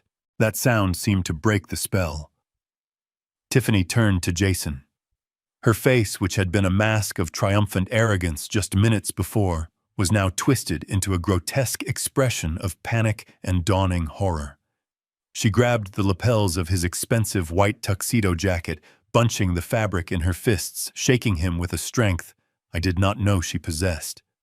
Her voice rose to a shriek that made the guests in the front row flinch. "You told me you owned the company," she screamed, her voice cracking with hysteria. "You told me he was just a figurehead, a senile old man who just signed the papers you put in front of him. Do something, Jason. Fix this. Tell him to stop lying." Jason looked like a deer caught in the headlights of a semi-truck. He tried to pry her hands off his jacket, his eyes darting around the room, looking for an escape, looking for an ally, but finding only the judgmental stares of 300 guests. I waited. I wanted him to feel the weight of his own deception. He stammered, his face flushing a deep, embarrassing red. He tried to laugh, a nervous, high-pitched sound that fooled absolutely no one. "Baby, calm down," he said, his voice trembling. "Dad is just having one of his episodes. You know how he gets. He is confused. I handle everything. I run the business. This is just a misunderstanding." I leaned into the microphone. My voice was calm, steady, and amplified to reach every corner of the room. "There is no confusion, Jason. The only misunderstanding here is the one you created when you convinced yourself that my generosity was your birthright." I signaled to Veronica, who was standing to my right, looking like the angel of retribution in her dark suit. She stepped forward and placed a thick blue leather folder in my hands. I opened it slowly, letting the sound of the crisp paper rustling be heard over the murmurs of the crowd. I pulled out the first document. It was old, the paper slightly yellowed at the edges, signed 20 years ago when I first established the family trust. I held it up. "Jason, do you recognize this?" I asked. "Of course you don't. You never bothered to read the paperwork. You were too busy spending the dividends. This is the deed to the company. And right here at the bottom is the name of the sole proprietor. It does not say Jason. It says my name. It has always said my name. You are not a partner. You are not a shareholder. You are not even a junior executive. In the eyes of the law and the board of directors, you are a salaried employee, an at-will employee with a title I gave you to stroke your ego." Jason turned pale, the blood draining from his face so fast I thought he might faint. Tiffany let go of his jacket and took a step back, looking at him with a mixture of disgust and disbelief. But I was not finished. I turned the page. I needed to sever the cord completely. I needed to make sure there was no ambiguity left. I continued speaking, my eyes locked on my son. "And as an employee, you are subject to the code of conduct outlined in your employment contract. Specifically, I would like to draw your attention to Clause 4, Section B. We call it the Morality and Loyalty Clause. It states quite clearly that any employee who acts with malice against the owner, who embezzles funds or who uses company resources for unauthorized personal enrichment, is subject to immediate termination for cause." I paused. The room was so quiet you could hear the hum of the air conditioning. I took a deep breath. It gave me no pleasure to do this, but it was necessary, like cutting off a gangrenous limb to save the body. Jason, I said, my voice dropping an octave. You used company accounts to pay for this wedding without authorization. You used company funds to buy that diamond ring on Tiffany's finger. You have violated every fiduciary duty you owed to me and to the firm. Therefore, as the owner and CEO, I am terminating your employment. Effective immediately. You are fired, son. Jason staggered back as if I had physically struck him. Fired, he whispered the word foreign on his tongue. You can't fire me. I am your son. I closed the folder with a snap. Being my son was a privilege, Jason, not a shield for your corruption. And you abused that privilege until there was nothing left. Now it was Veronica's turn. She stepped up to the microphone, adjusting her glasses. She held a tablet in her hand, her face impassive, her tone professional and icy. She addressed the couple directly. Mr. Jason, Miss Tiffany, please listen carefully, because the situation is evolving rapidly. As of 10 minutes ago, I have executed the instructions given to me by the board. She tapped the screen of her tablet. The black card you are carrying in your wallet, Jason, has been deactivated. The credit line has been frozen. The supplemental cards issued to Tiffany have also been canceled. I have already notified the vendors here tonight. The caterer, the florist, the venue manager. They have been informed that the company will not be covering these expenses. If you wish for the party to continue, you will need to provide an alternative form of payment immediately. I believe the total outstanding balance for tonight is roughly $150,000. I saw Tiffany reach into her purse, frantically pulling out her phone, likely checking her banking app. I watched her face crumble as she realized the accounts were locked. But Veronica continued, relentless. She was listing the assets like a coroner listing the contents of a dead man's pockets. Regarding your residence, Veronica said, looking up from her screen. The penthouse apartment in the financial district is corporate housing. It is reserved for active officers of the company. Since your employment has been terminated, your right to occupy the premises has been revoked. The legal team has already filed the eviction notice. You have 24 hours to vacate the property. Security will be there tomorrow at noon to change the locks and collect the key cards. Anything left inside after that time will be placed in storage at your expense. Tiffany let out a strangled sound, a gasp that was half sob, half scream. We live there, she cried out. You can't just throw us out on the street. That is our home. It was never your home, I interjected. It was my property that I allowed you to use. And you treated it with the same disrespect you treated me. Veronica cleared her throat, drawing their attention back to her. And finally, she said, gesturing towards the large floor-to-ceiling windows that looked out over the valet parking area. The Porsche 911 GT3. The one with the custom ribbon that was supposed to be your wedding gift from the company. It was a company lease. Since you are no longer an employee, the lease is void. If you look out the window right now, you will see that the repossession team is remarkably efficient. The entire room turned to look. Through the glass under the orange glow of the streetlights, we could all see a large flatbed tow truck. A man in coveralls was hooking chains to the front axle of the gleaming silver sports car. Jason ran to the window, pressing his hands against the glass, watching helplessly as his status symbol, his pride and joy, was hoisted into the air. He looked like a child watching his favorite toy being taken away, but there was no sympathy in the room. Only a cold, morbid curiosity. Jason turned back to the room, his face wet with sweat, his eyes wild. Dad, please, he begged, his voice cracking. Stop this. You've made your point. This is humiliating. We can talk about this. I'll sign whatever you want. Just tell them to put the car down. Tell them to turn the cards back on. I looked at him, and for the first time in my life, I felt nothing. The well of forgiveness had finally run dry. I didn't do this to you, Jason, I said softly. You did this to yourself. You built a life on a foundation of lies and greed, And now you are surprised that it is collapsing under its own weight. I am not negotiating. I am not debating. I am finished. The final blow, however, did not come from me. It came from the person Jason thought was his partner in crime. It came from Tiffany. She stood in the middle of the dance floor, her chest heaving, her eyes darting between the window where the car was disappearing and the man she had just married. The calculation in her eyes was terrifying to behold. She was doing the math, and the equation was coming up 0. She looked at Jason, and the mask of the loving bride fell away completely, revealing the predator underneath. She didn't see a husband. She didn't see a man she loved. She saw a bad investment. She saw a man with no job, no home, no car, and no future inheritance. She realized she had handcuffed herself to a sinking ship. "You liar!" she hissed, her voice low and venomous.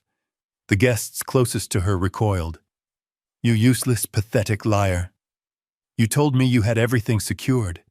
You told me the old man was handled." "Tiffany, baby, please," Jason pleaded, reaching out for her hand. "We can fix this. We can sue him."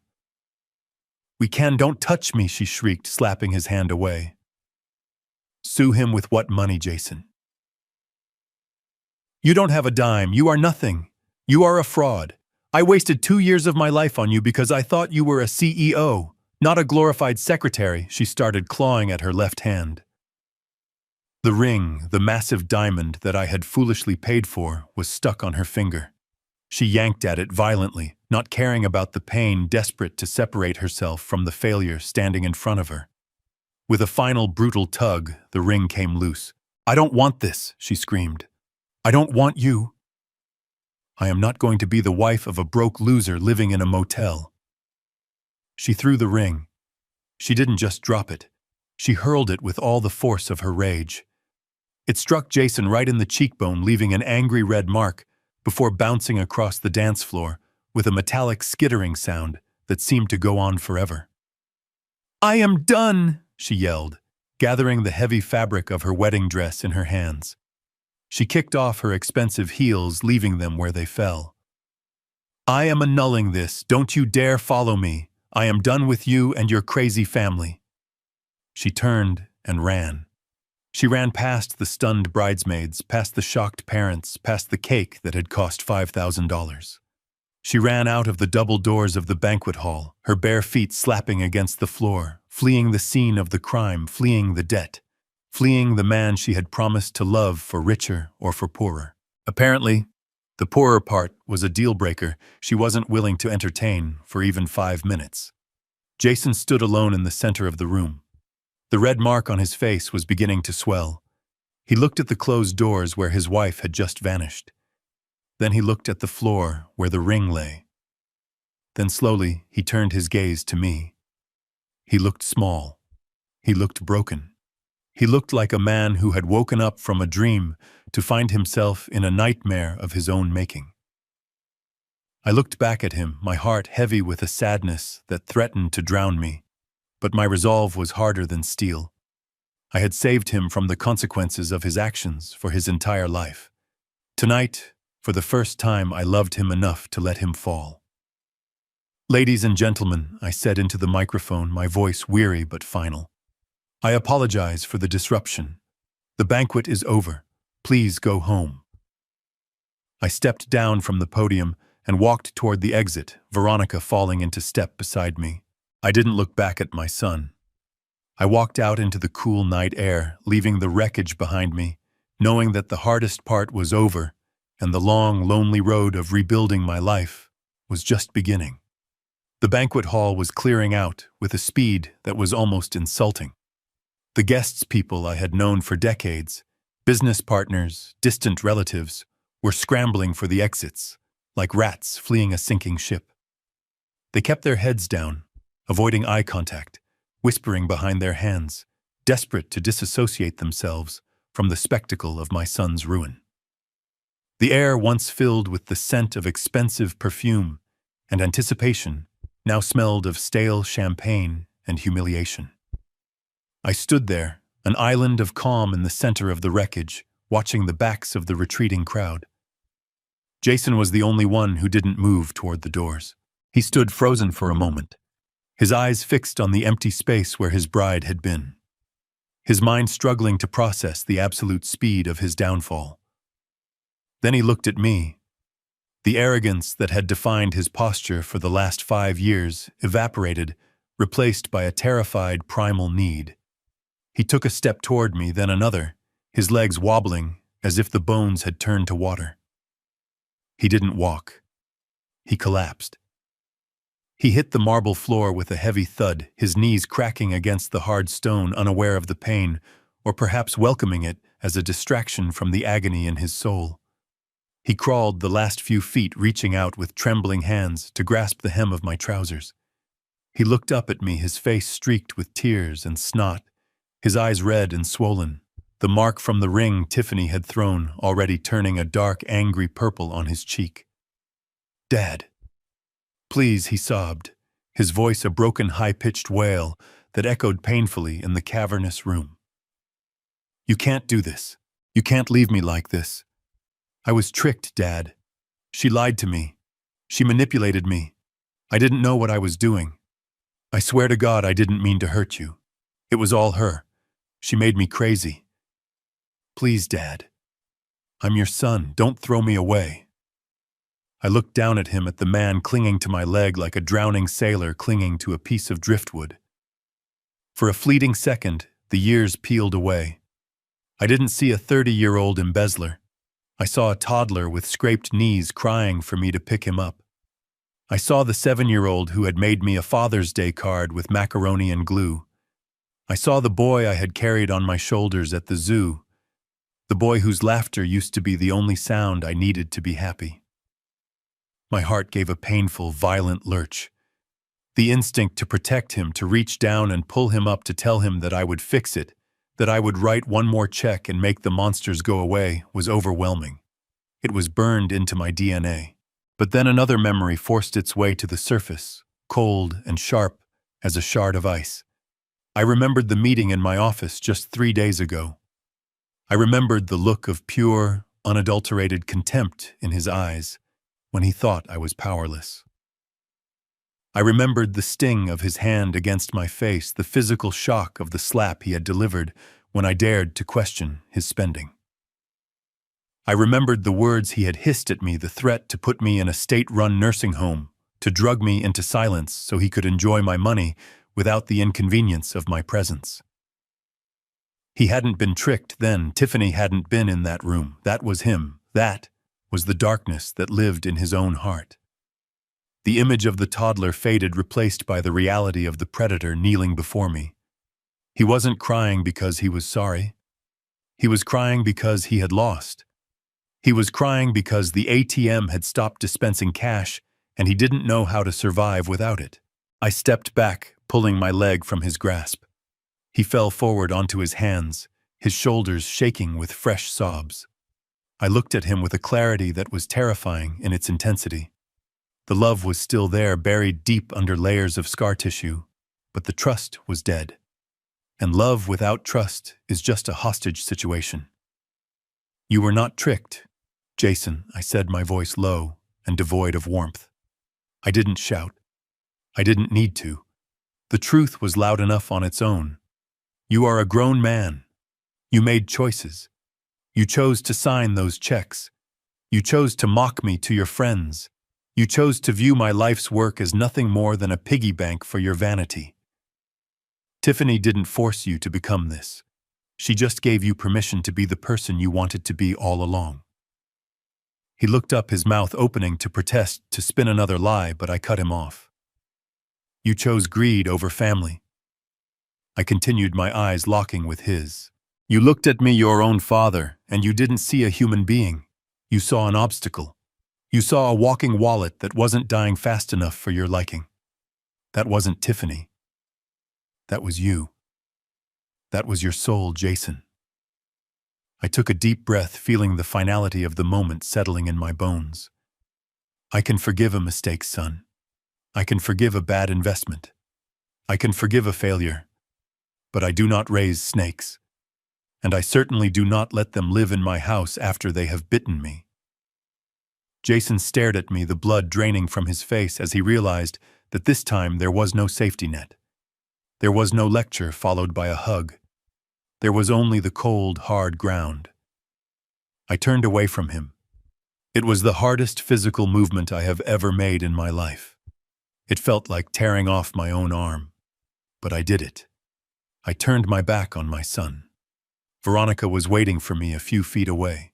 Her face was pale, her eyes shimmering with unshed tears, but she nodded at me, a silent gesture of support and respect.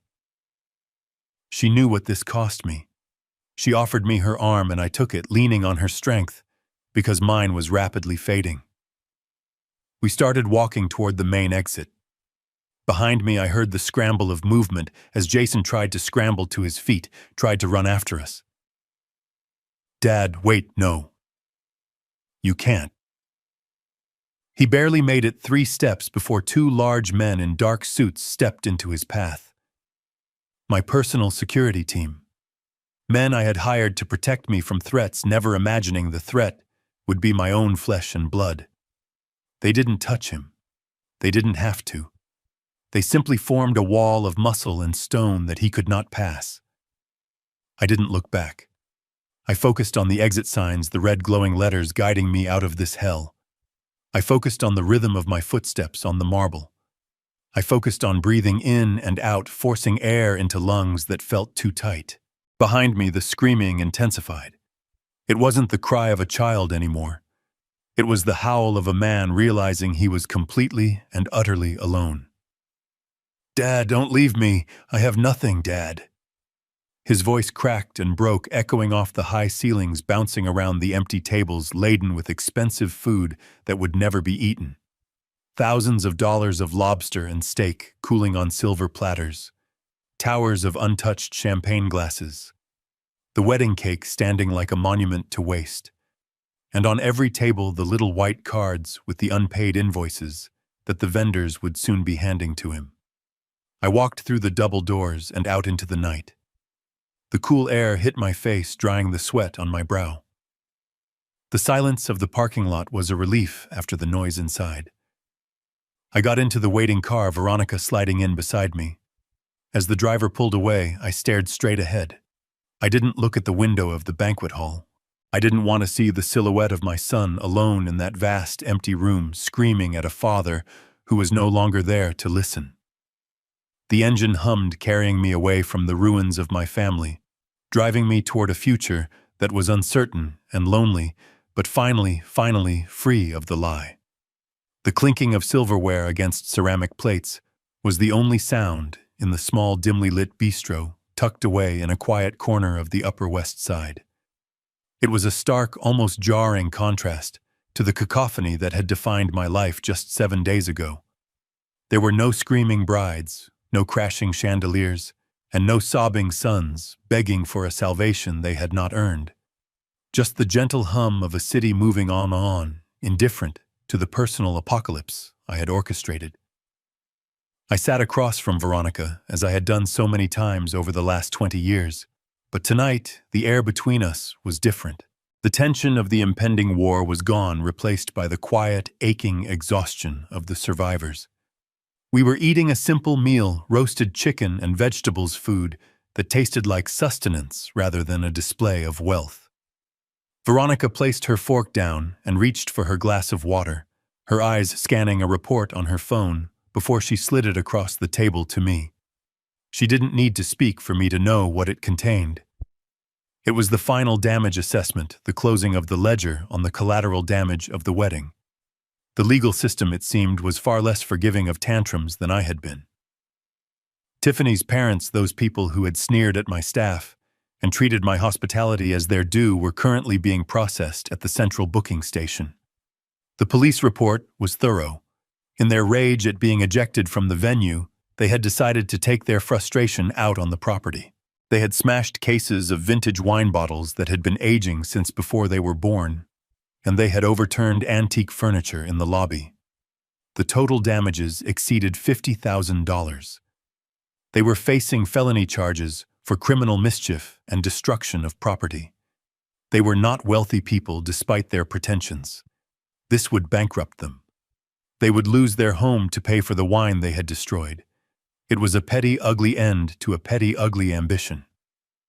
I looked at the mugshots on the screen, their faces twisted in confusion and indignation, still unable to comprehend that actions have consequences.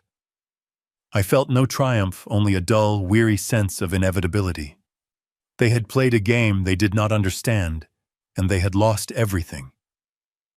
And then there was Jason. I handed the phone back to Veronica and looked out the window at the passing cars. I did not need a report to know where my son was. My private investigator had sent me the photos this morning. They were grainy, taken from a distance, but they were clear enough to break a father's heart all over again. Jason was working. For the first time in his 30 years of life, he was actually working. He had found a job at a diner in Queens, a place that smelled of grease and desperation, the kind of place he wouldn't have been caught dead in a week ago. He was a waiter. The photos showed him wearing a stained apron, balancing a tray of dirty dishes, his face glistening with sweat, his eyes dull and exhausted. He was living in a hostel, sharing a room with 3 other men, sleeping on a bunk bed. He was working double shifts to pay off the debts that were now his alone. I imagined him standing there, his feet aching in cheap shoes, being yelled at by customers for cold coffee, being snapped at by a manager who didn't care about his last name. I imagined the shock of it, the physical reality of labor, the humiliating realization that the world does not care if you are tired or sad. It was a brutal fall, from the penthouse to the scullery, from the Porsche to the subway. I took a sip of wine, the liquid tasting bitter on my tongue. I felt a profound sadness, a hollow ache in the center of my chest where my pride used to be. It is a terrible thing to watch your child suffer. It goes against every biological imperative. But alongside the sadness, there was something else. A lightness. A sense of space opening up in my lungs. For years, Jason had been a tumor on my life, a malignant growth of entitlement and greed that was slowly killing me, draining my resources and poisoning my joy. I had finally cut it out. The surgery had been traumatic, and the wound was still fresh and bleeding, but the sickness was gone. I was no longer being held hostage in my own home. I was no longer afraid of my own son. Veronica cleared her throat, pulling me back to the present. She reached into her bag and pulled out a single thick document. It was bound in a simple blue cover. She placed it on the table between us next to the salt and pepper shakers. It was the last piece of business. The final seal on the tomb of the past. "These are the papers for the new foundation," she said softly. "Everything is set up exactly as you instructed. The assets have been transferred. The board of trustees has been selected. All it needs is your signature." I looked at the document. The title was printed in bold black letters: The Martha Caldwell Scholarship Fund. Martha, my late wife. Ideally, Jason would have been her legacy. He would have carried her kindness and her name into the future. But he had chosen a different path. So now her legacy would be this. I picked up my pen. This fund was being established with the money that was supposed to be Jason's inheritance. The millions I had set aside for him, the safety net I had woven to catch him, were now going to catch someone else. The fund was dedicated to underprivileged students. Brilliant young men and women from backgrounds like mine, kids who had nothing but grit and a dream, kids who knew the value of $1 because they had never had one. I uncapped the pen. I didn't hesitate. I signed my name on the line, the ink flowing smoothly, binding the contract. With that signature, I was transferring the future of my family from my bloodline to my values. I was betting on strangers who shared my spirit rather than a son who only shared my DNA. I handed the folder back to Veronica. "It is done," I said. She nodded, placing the folder back in her bag with a reverence that touched me. "It is a beautiful thing you are doing, sir," she said. Martha would have been proud. I smiled a small, genuine smile that felt foreign on my face after a week of frowning. I hope so, I said. I looked out the window again. The city of New York was spread out before me, a sprawling tapestry of lights and shadows. At 70 years old, most men are looking back, counting their days, preparing for the end. But as I sat there, stripped of my family, stripped of my illusions, I didn't feel like I was ending.